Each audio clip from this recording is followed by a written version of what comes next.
Welcome to Talking Hoosier Baseball. We're recording this on Monday, May 19th, 2025.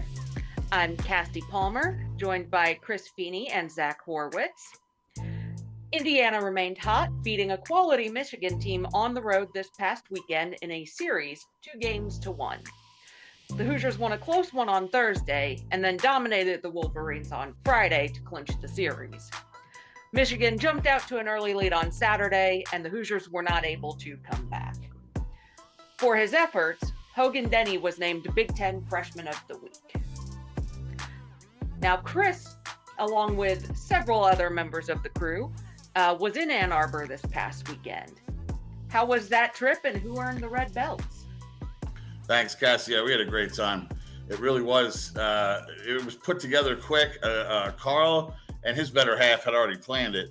And then it's funny. We actually started planning this down 5 runs against Maryland that night, on that Friday night. It's a true story. We're like, oh, no, Michigan, are we going to do that trip? Because, we didn't get to do opening day trip. And then I'm just like, we're getting killed here, and we're planning more trips just because, it's fun. And we wanted to wrap up the season in a fun way. But even down to Friday, after we had already taken game 1, Friday at 7 a.m., we were in communication because the weather seemed shaky, and we didn't want both games getting pushed to Friday or whatever the case. But it worked out well. We had the 1 game Friday, the 1 game Saturday. And I got to tell you, Ann Arbor was a really fun place. We had some great food. We hung out right there on campus. There was this Pinball Pete's old school arcade. If you're ever in Ann Arbor, I really recommend to go there. You've got some of the new games. You've got a ton of the old games. If it wasn't for when the first pitches were, I might have stayed in there another 3 hours. I'm going to be honest with you. It was a really fun time. The youngins liked it. The older ones, all of us. It was really good. And the Michigan Stadium was nice. They really honored their history really well. There were some beautiful murals of past teams. J.J. Putz, I even saw, a former Met. They really honor. I know we honor our guys in the dugout and stuff. We have the pictures, and there's a lot of stuff in the luxury boxes and in the clubhouse. But this is just in regular walking areas, beautiful murals. You see all the old players. I really think that's something that maybe we should introduce to the BART, because I was jealous of it, I'll admit. And then they had that the new one with the team that had just gotten to the championship game of the World Series. They really honor their baseball players and their past guys. So I want to really hat tip them for that. The staff was great.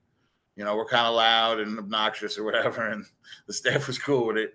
The other teams' fans, we had a really good time. I recommend it. I really do. I haven't been to too many Big Ten road trips, because usually we'll go to the SEC, in the beginning of the year, or wherever that South trip opening day trip is. I've been to Purdue, really. I think that's the only roadie if I think about it. But this really, if you can, go to Ann Arbor. It's a really good time. It's easy. The hotels are right on the campus. It was a really easy thing to do. We had a fun time. And I'd recommend to anybody to go to the series there. Normally it'll be Friday, Saturday, Sunday. Obviously, this one was a little funky because of the Big Ten tournament upcoming. But really good time. Highly recommend it. As far as the belts, the defensive red belt, the Tony Butler Award, this one's going to Tyler Cerny. He had that jackknife slide behind second base, over the shoulder catch. It was a wow. The other team, the Wolverine fans were cheering. I'm being serious. It was really a great catch by Tyler. And up until that point, I was actually going to give the real defensive red belt, not the Brett Townsoni, but now he has to get the Brett Townsoni. Zach Weatherford made an amazing play. I am talking about pivot, spin, backhand, scoop on a 2-hopper. The 1-hops, this was like, and he just scooped it right up, made a great play down the first base line. So Zach gets the Brett Townsoni. And I think it got Coach Mercer a little pumped up, because 2 innings later, he tried to make a play, but he olayed it and went right down the line. Wasn't even close. But I've never seen Coach Mercer go for a ball like that before. I think he was trying to one-up Zach. It might have been one of those moves. But so the Brett Townsoni goes to Zach Weatherford, and then the Tony Butler goes to Tyler Cerny, of course. As far as the pitching, we had a lot of good pitching. We had a lot of clutch pitching throughout the games. But for me, I wasn't there Thursday, so the best that I saw and even this was hard. But I mean, he was just so dominant when he took the hill. Ben Grable is going to be my Joey Donato, and I know there's other ways you can go, but I get to pick these, so this is how I'm doing it. Ben Grable faced 9 batters, struck out 6. Let me tell you, he was toying with these guys. He was doing the shake-offs, which you know are fake because they're coming from Grant. And then he'd give him the 96 heater. He was great. It was dominant stuff.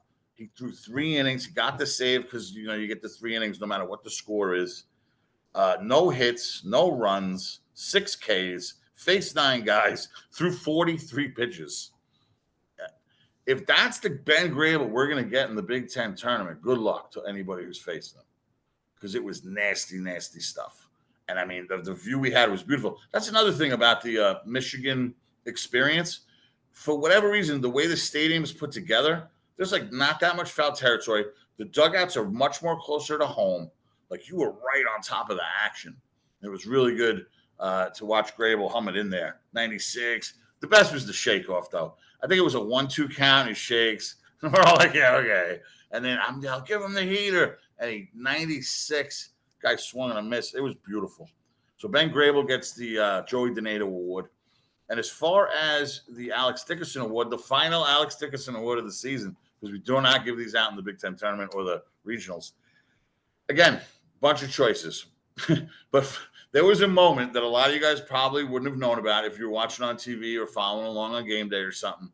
But Devin Taylor comes to the plate on Friday night, and the PA announces Taylor Devin.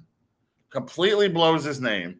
He goes down 0-2, and he hits a bomb over the scoreboard and onto some building. And it was just like he knows his name now. It was just poetic justice at best it could be. And then Devin hit another home run the next day, and he was just locked in. He really was. Yeah, now batting, Taylor Devin. Come on.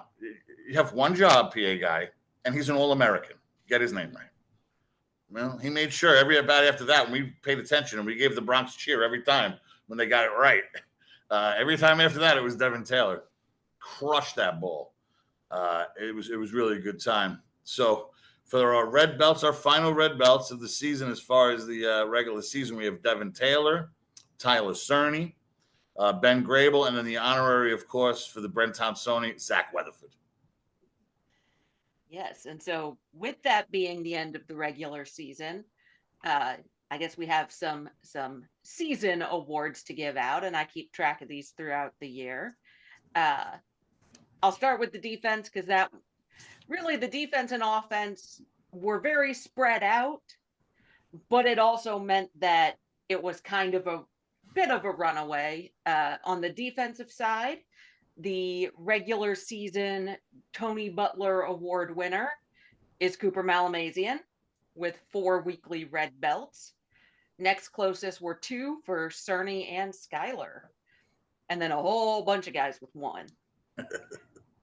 On the offensive side, the Alex Dickerson Award goes to Devin Taylor with 5 weekly red belts. Next closest were Hanley at 2 and Malamazian with 2. And I would point out that the 2 offensive red belts for Malamazian also came in weeks when he got the defensive red belt. I found that interesting. He had some pretty good weeks there. On the pitching side, and I'm not sure if we've had this before, but we have a tie for the Joey Donato. Never had a tie. We've never had a tie. Yeah. We've got a tie for the Joey Donato Pitching Award. That goes to Cole Gilly with 4 and Ryan Kraft with 4. Seabold and Grable both had 2, and Burr and Yarberry each had 1. So still quite a few to pick from, but a little bit more condensed than offense and defense. So those annual award winners again are Gilly and Kraft for pitching, Taylor for offense, and Malamazian for defense. And so now our regular host, Carl, is in his car on the way to Omaha right now, hopefully having survived the monsoon that he was driving through. So Zach is going to have the preview of Pod C in the Big Ten tournament. Yes, thank you, Cass. So Indiana has earned the number 6 seed in the Big Ten tournament with a 16-14 conference record, which is taking the tiebreaker over Michigan, who owns the same record in the Big Ten. So with the newly introduced pool play format, Indiana will play 2 games at a minimum in a mini tournament of their pool.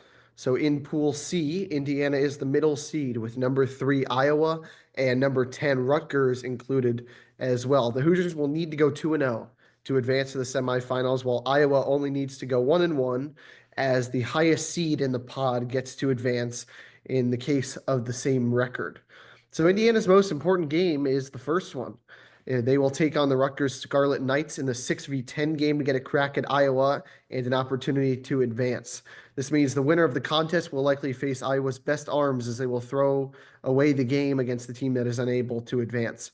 So let's start with Rutgers. First pitch is slated for 3 p.m. Eastern, which is 2 p.m. Central Time in Omaha.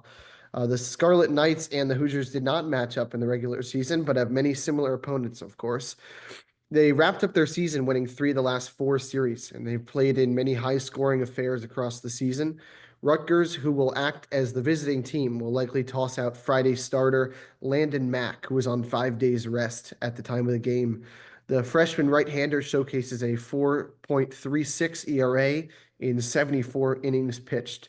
The key to these lengthy tournaments, especially when you play 2 days in a row like Rutgers will have to do, you need to have your pitcher go at least 6 to 7 innings. So Mack has shown that he can do that over the course of the season. On the offensive end, Rutgers has a 2-headed monster in Trevor Cohen and Ty Doucette. Cohen bats .385, also with plenty of stolen bases under his belt, while Doucette bats .342 with the team leading 12 home runs. I think it is noteworthy that the home run ball should be taken out of play much less than usual with the deep gaps at Charles Schwab Field. So while Rutgers takes on Iowa on Tuesday, the Hoosiers will face the Hawkeyes on Friday with as extended of a break as you could get. Granted that Indiana wins the opening game, Iowa will give Indiana another crack at Cade Obermueller.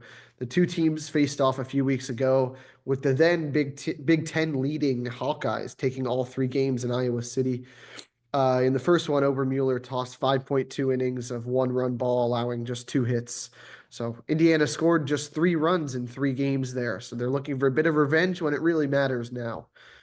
So whoever moves on in Pool C will face the winner of Pool B, which includes UCLA, Michigan, and Illinois. The semifinal is Saturday and the championship is Sunday. All the games are in Omaha and on Big Ten Network.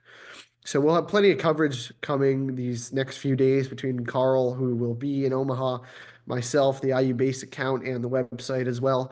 First pitch for both Indiana games are 3 p.m. on Tuesday and 3 p.m. on Friday. So they got to win the first one. So the Hoosiers are an impressive 8-2 in the past 10 games. Cass, we'll start with you. Do you think they have what it takes to win the Big Ten tournament?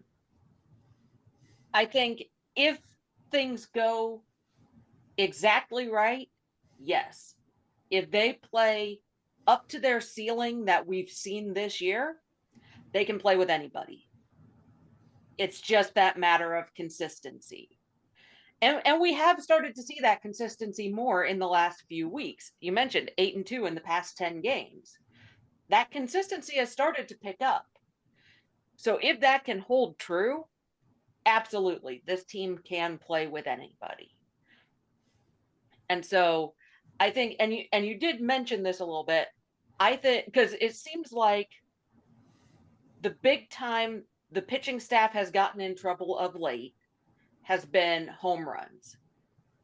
And while those are obviously possible at Charles Schwab Field, they are much, much, much more difficult to come by than at least any of the traditional Big Ten ballparks. I'm going to assume the 4 new ones are about the same.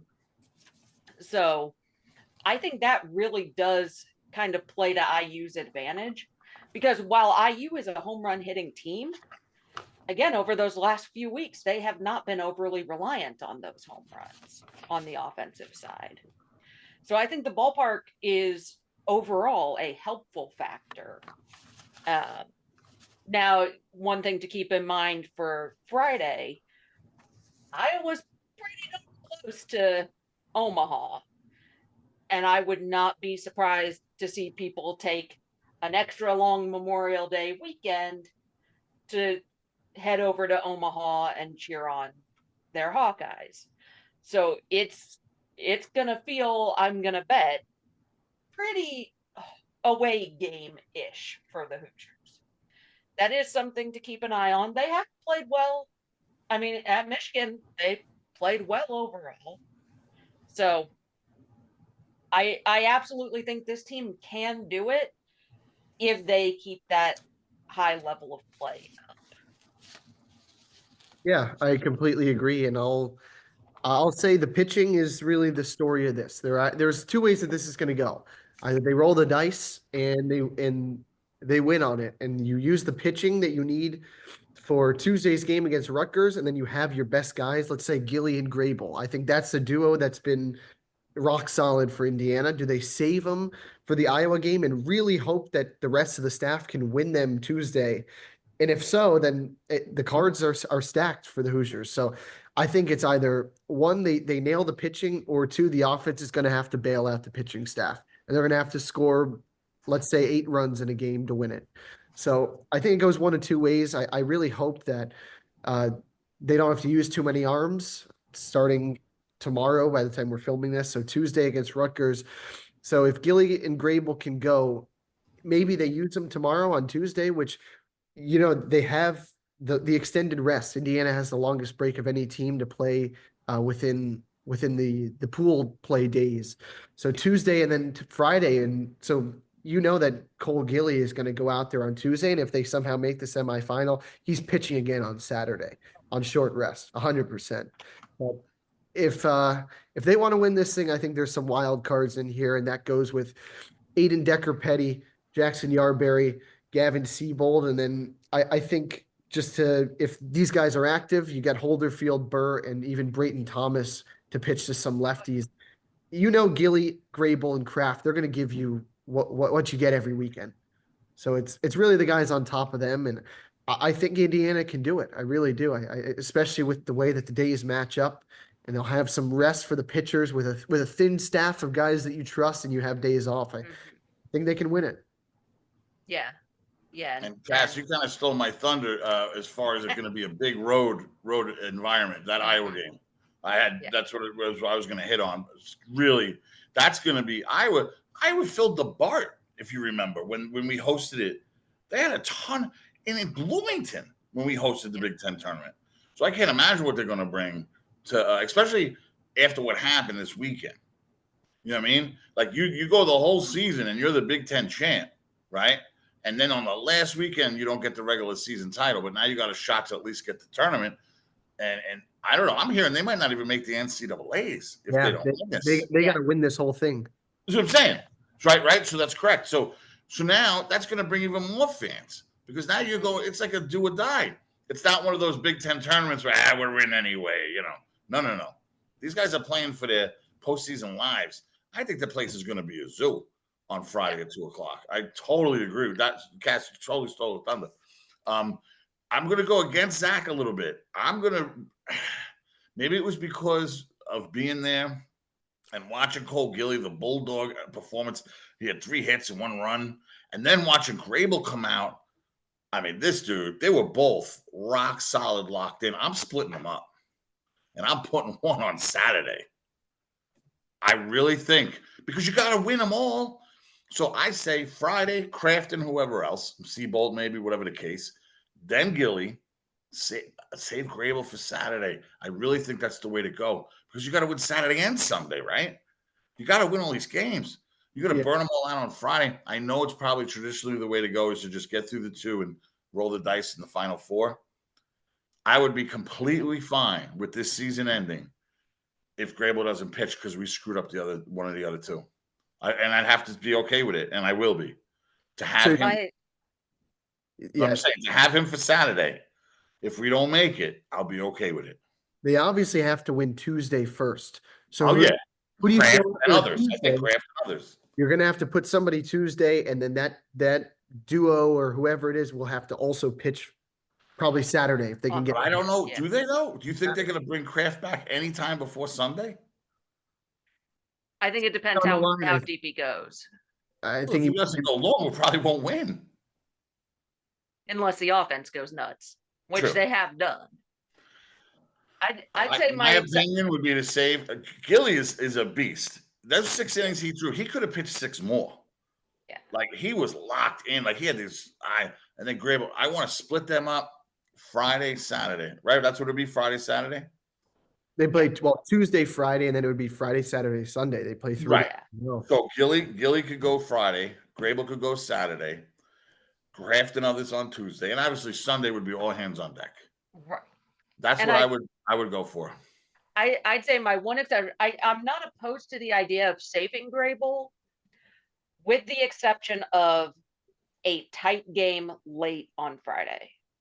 If it gets to the point where you need 1 inning, But I then say throw what do you have Grable for and him? But then do you have him Saturday? probably not a start, but I think he could throw both. Yeah. And Gilly's It done would that get tricky too. then. I agree. It would get tricky then. You might have to, Yeah. but That would be my one exception to I that think idea. the way that these tournaments go, especially if there is a pro Iowa crowd on that Friday, there will be. I There mean, will the be. season's on the line. They're going to put out their best guys, and then you figure it out Saturday and Sunday. If you We don't have enough for that, bro. No offense to our pitching, but I don't think we have enough without 3 quality starts. Boom, boom, boom. And who else is going to give us a quality start but Kraft, Gilly, and Grable? This ain't the year. We don't have the guns. We don't have it. But I think so it really lines up pretty well to be almost a standard week of a Tuesday midweek and a Friday, Saturday, Sunday series. Mm-hmm.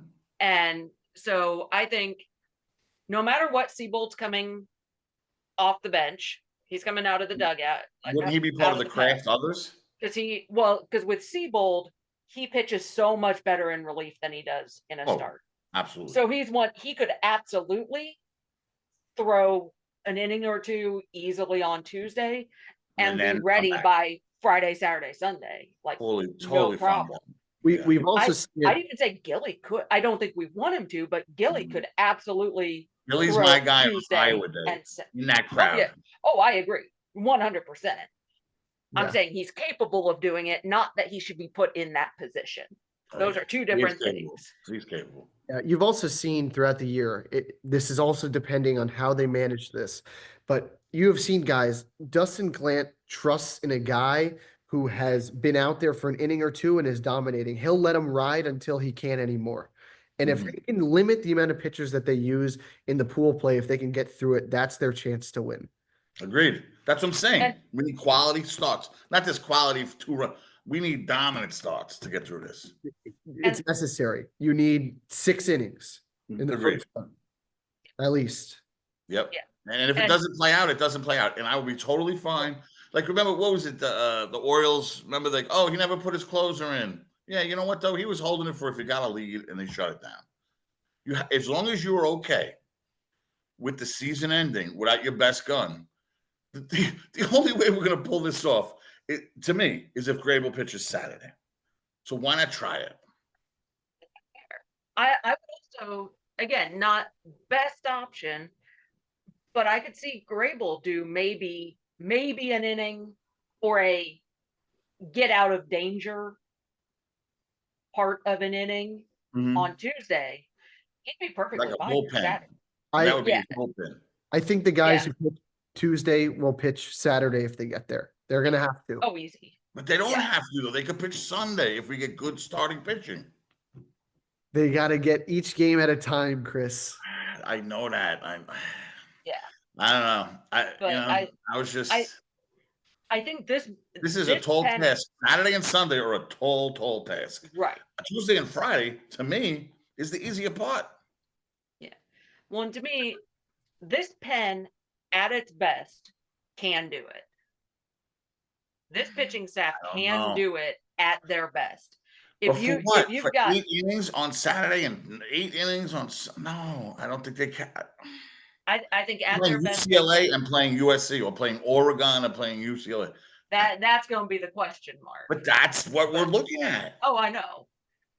But I'm saying, I mean, some of these guys who have been less consistent, but have a little bit of trust behind, like a Thomas. Mm-hmm. He's been, as pretty much all freshman pitchers are. He's been a little inconsistent, but when he's on, he's on. If we can have more of those guys than normal all on at the same time, this staff can do it, especially with the offense behind them. Well, yeah. Well, that's the key. We win at 10-9, but yeah. Right. If this offense was not of the quality that it is, I would have different concerns. Mm-hmm. Yeah, I think that's back to my early point of Yep. all the guys besides Gilly, Grable, Kraft, Decker, Petty, Yarberry, Siebold. I'll even throw Pete Haas in there. Yeah, Yeah. absolutely. Boulderfield, Burr, and Thomas. Those are 7 guys that need to step up in this tournament if they want any chance. Mm-hmm. Yep. Agreed. Yep, absolutely. And we'll just see how it plays out. Yep. So, well, luckily we're not the head coach, so we don't have to do it. We're just gonna watch. Or the pitching coach. I don't envy Glenn either. This is a wild time of events. I mean, if you think about it, right? We got this brand new Big Ten. All these other teams come in. Basically, we got second out of the old teams, right? Because it was just Iowa above us, right? All the other West Coast teams were above us. But those are the ones who are going to be sitting on the weekend deciding if we go to a regional. So they're so deep, man. They got guys in their pen that would start for us. For sure. And knowing that is rough. They literally have guys that would they'd start on a side. I mean, they're not going to start ahead of Gilly and Gray with anybody else like that. It's hard. It's hard to really picture this happening without getting. I think you hit the number, Zach. I think it's 6 with the innings. Yep. 6 inning starts, 2 runs, 1 run, something like that. Yep. But I need 3 of them. Shutouts. If I need 3 of them, how do I go to Grable before Saturday? That's where I get a little concerned. That's fair. We'll see what they do. 3:00 starts Tuesday and Friday. All those on the Big Ten Network. Yep. And so, Chris, we saw a different kind of Hoosier on Hoosier crime committed last week. What do we have from the pro ranks? Yeah, thanks, guy. That was wild. Matt Gorski going full length over the center field wall to Rob Schwarber of a bomb. That was great stuff. We knew Gorski had it in him. We've seen him play great center field many times. But to see him Rob Schwarber was just so ironic and wild. It would have been Schwarber's 16th home run of the season, but no. It turned out to be Matt Gorski's first robbery. So that was pretty cool. We also had the Craig Yoho versus Matt Lloyd battles. There were 2 of those that David Welch told me about. His Down on the Form report. That's kind of like what we're calling this now. My man David Welch, he gives me the whole thing. I love it. And he just, we pass it along to you guys. So Craig Yoho won 2 rounds from Matt Lloyd. The first one, Lloyd did work a full count before he hit 101.5 mile per hour liner, but it was right to the right fielder. So sometimes you hit an atom ball and there's nothing you can do. Good news from Scott Efros. He's off the IL, and he's going to be doing some AAA ball for a while, and then he'll be back up with the big club, I would assume. McCade Brown, another 2 outings, 9 innings, 13 Ks. We've talked about these guys every week that they're in the wrong league. But, hey, dominate your league, and you will get promoted, I would assume. Gabe Bierman picked up his first save on Sunday. He's now pitched 16 innings without giving up a run. Connor Foley, 4 more innings without a run. Luke Sennard, 6 more innings without a run. I mean, we have so many arms in this low plus A area. I really want them to get up there so we can start to see how they do. Another name, and then one I just really want to mention. I mean, just seeing his name on here and the fact that he's still playing baseball is wild to me, and I'm so proud of him. Ty Bothwell starts his season tomorrow with the Glacier Ranger Runners in the Pioneer League. One of my favorite Hoosiers, Ty Bothwell. We saw him win the state title. Was it Boone Grove? No. I think it was Boone Grove. I'm not sure what high school he was at. I think it was Boone Grove. We watched him win the state title at the Vic. and he was this little nothing of a kid throwing strikes, getting outs. And to watch his transformation and the stud he became pitching in that Kentucky regional, I'm glad he's still chasing his dream. To see how he goes. I still love the story of the lizard surgery. Oh, the guy's like a veterinarian or something. Yeah. Fixing lizards. Who was it? Was it Sowers or McCade Brown was his surgical assistant? I think it was McCade. I think it was McCade. It was one of those two. So Ty's the best. And they get watch him propose at the regional and everything, or hear about. We were far away. We weren't close to it, but we still knew what was going on, which was cool. Ty's just a good dude, and it's good to see him still throwing that ball. Just years later, really is special for him. And you never know. You know what? There's been crazier stories of people who have went from independent ball and made it to the majors. So we'll see what happens with Ty. And that's pretty much the pro report. Cass is going to give us a recap of our big pick'em. Zach was the champ. We heard about that last week, so we know Zach's the champ because we couldn't catch him. But Cass will give us the final outcomes. Yes. Congrats to Zach. He took it all in commanding fashion. Went 52-23 on the Big Ten season. Did you bet on any of these, bro? You could have. I wish I did. And then I was. You would have got rich, bro.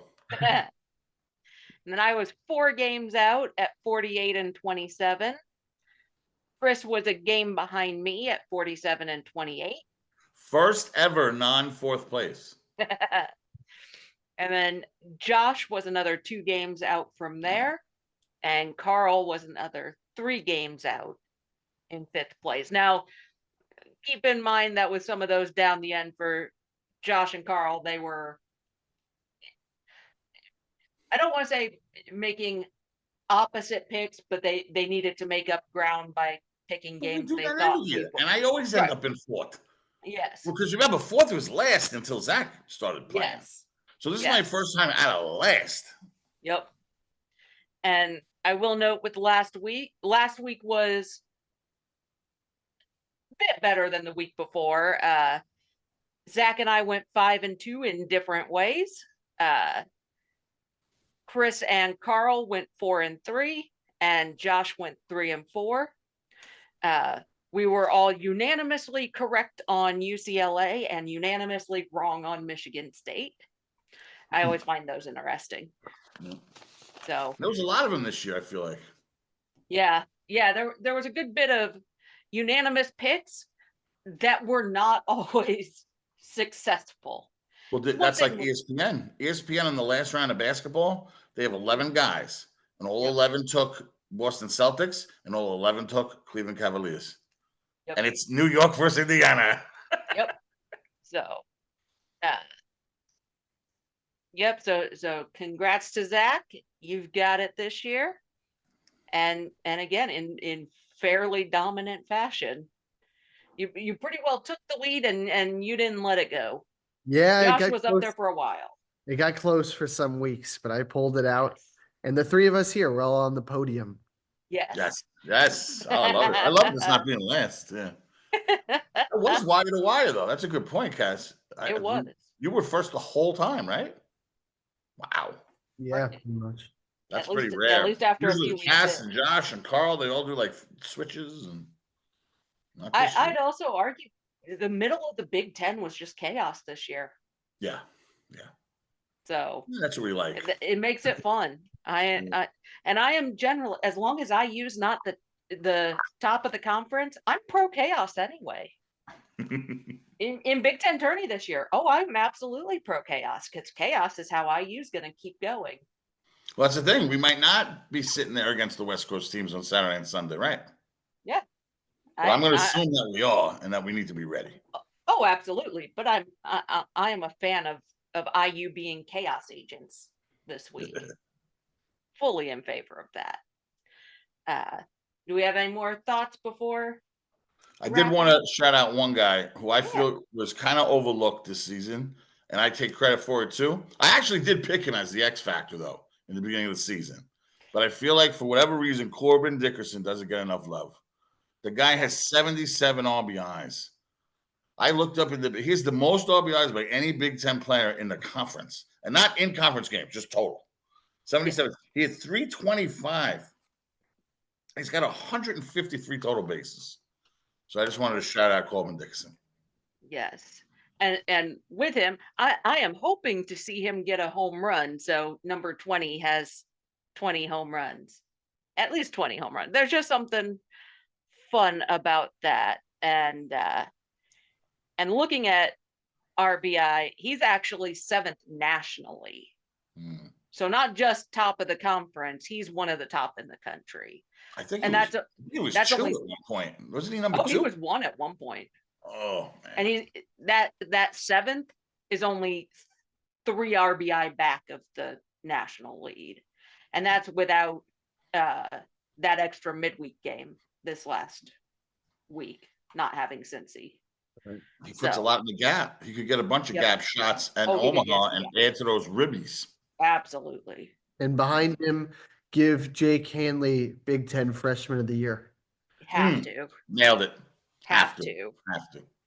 Although I find it very interesting that by what I would expect, a large portion of that infield on the freshman Big Ten team should be Hoosiers. Yeah. We're not going to get player of the conference, but we should get freshmen. We should get Great freshmen. Point. Should get freshmen and a good chunk of the freshman team. Yeah. And we'll have. I would be very surprised if at least one of Taylor and Dickerson aren't in the all Big Ten first team. Well, I hope Cole Gilly gets an acknowledgement too. I mean, this guy's got 9 wins. He's been a bulldog. He's had a couple of starts where I know he wasn't feeling that well either, and he still went out there. Yeah. So with that, I think we'll wrap it up for this end of regular season pre-Big Ten tourney podcast. Thank you for listening to this episode of Talking Hoosier Baseball. For more on Indiana University baseball, hit up iubase.com. For Zach Horowitz and Chris Feeney, I'm Casty Palmer. See you at the BART.